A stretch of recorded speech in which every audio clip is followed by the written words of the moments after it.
Hari ini menjadi kali pertama pihak Verdi Sambo menghadirkan saksi dan ahli yang menguntungkan terdakwa.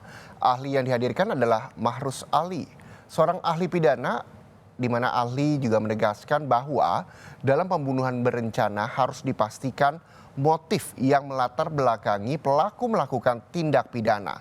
Selain motif, pembunuhan berencana juga mensyaratkan pelaksanaan kehendak dilakukan dalam situasi tenang.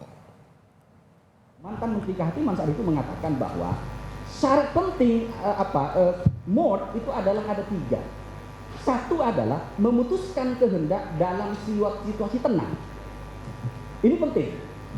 Karena kalau kemudian keputusan pelaku untuk menghilangkan nyawa orang ini tidak dalam situasi tenang, maka dia bukan mode, dia adalah dotla. Nah, di sini kemudian kita bisa diskusi bahwa ketika misalnya pelaku memutuskan sesuatu memutuskan kehendak dalam situasi tenang, maka kita perlu membuktikan, paling tidak mengungkap apa yang melatar belakangi pelaku ketika dia memutuskan itu.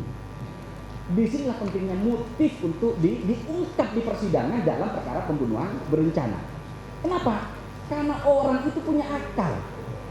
Yang ketika dimutuskan pasti ada motivasinya. Saya ketika kesini, saya punya motivasi apa? Memberikan keterangan ahli. Hanya orang-orang yang tidak punya berakal, yang dia melakukan pembunuhan, itu tanpa motivasi apa? Orang hilang misalnya. Maka meskipun misalnya kalau kita baca 340 tidak ada motif itu, tapi kalau kita membaca literatur, ketika memutuskan kehendak dalam situasi tenang, itu pasti ada motif yang menyebabkan pelaku mengapa melakukan perbuatan itu. Itu yang pertama. Yang kedua, ada jeda waktu saat memutuskan kehendak dalam situasi tenang dengan pelaksanaan kehendak itu. Nah, jeda waktu itu menjadi sangat relatif. Kenapa? Karena tidak ada satupun literatur yang mengatakan bahwa waktunya harus 1 jam, waktunya harus 2 jam, waktunya harus 1 minggu. Itu tidak ada ahli yang melakukan seperti itu. Kenapa? Karena bisa jadi dalam waktu yang relatif lama ternyata pelakunya tidak dalam situasi tenang, maka dia tidak bisa dikatakan murni, dia dosa. Bisa jadi dalam waktu yang relatif singkat 1 jam, pelaku bisa memikirkan dengan baik ya segala akibatnya, termasuk dengan cara apa dia melakukan itu. Salah satu ahli yang mengatakan misalnya adalah apa yang dilakukan untuk menghilangkan jejak misalnya. Nah, tetapi harus ingat yang mulia, dalam konteks menghilangkan jejak itu harus muncul di awal. Jadi saat dia sudah ada jeda, di situ dia muncul. Dengan cara apa saya melakukan itu, di mana saya melakukan, apakah saya punya waktu justru untuk tidak melakukan perbuatan itu, termasuk misalnya bagaimana saya bisa menghilangkan jejak. Jadi kalau kemudian jejaknya misalnya begini, apakah kalau kemudian pelakunya ada penghilangan jejak bisa 30?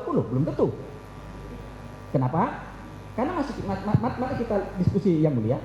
Di dalam putusan-putusan pengadilan, terutama yang berkaitan dengan kehormatan dan harga diri, di Setan Carok, kan, itu justru pelakunya setelah korban meninggal, dia tidak menghilangkan jejaknya. Dia justru dia hadir ke kepolisian. Saya pelakunya. Tetapi dalam situasi seperti itu, dia tetap ditangkap sebagai pembunuhan berencana. Artinya apa? Bisa jadi dalam kasus misalnya upaya untuk menghilangkan jejak itu bisa masuk 338, tapi bisa masuk dalam konteks 340. Kenapa? Karena yang dipentingkan adalah apakah ada situasi tenang dalam diri pelaku. Yang ketiga, pelaksanaan kehendak tadi itu harus dalam situasi tenang.